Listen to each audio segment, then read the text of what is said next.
Hey class, my name is Rio White and I'm a senior journalism major here at Kennesaw State University.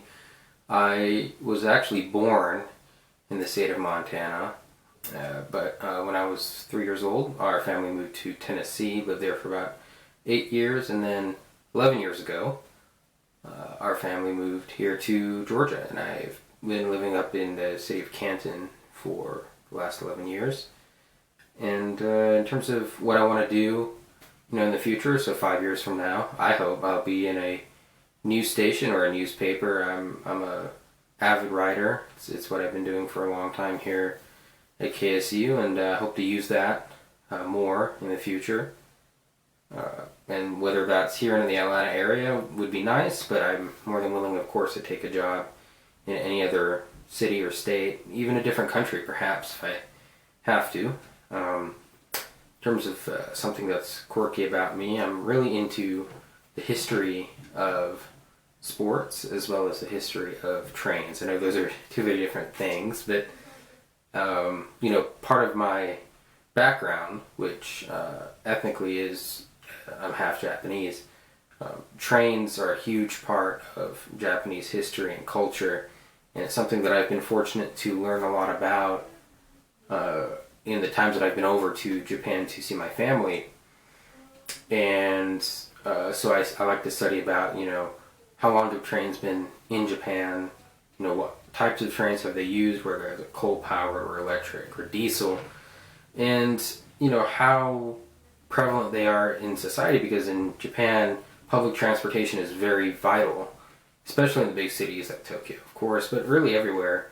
Trains make up the communities themselves. In terms of a life-changing experience, sort of what I was talking about with trains ties pretty nicely into that. When I was 15 years old, so this was in the summer of 2013, I went up to see my family in Japan, and they live about 20 or 30 minutes outside of Tokyo, but it's pretty easy to get into the central areas via train or bus, but in this time I used train.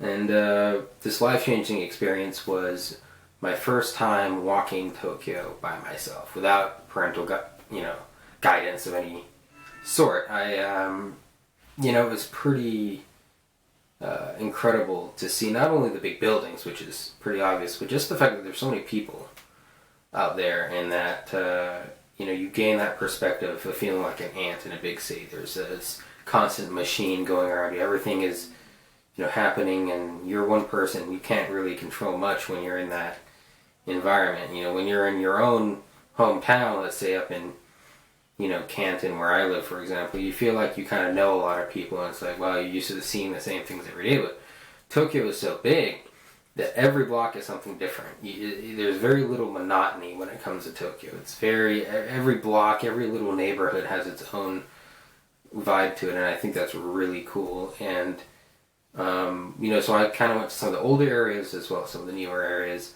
and that has further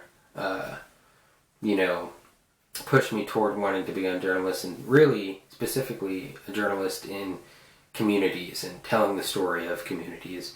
And I hope that this class specifically can also help me with the technical aspects of it, because I admit I'm not very good at these kind of things like videos, but hopefully this class will help me a lot so that I can become a self-sustaining multimedia journalist, as we all need to be for those of us who want to go into that profession. So thank you, and have a very good day.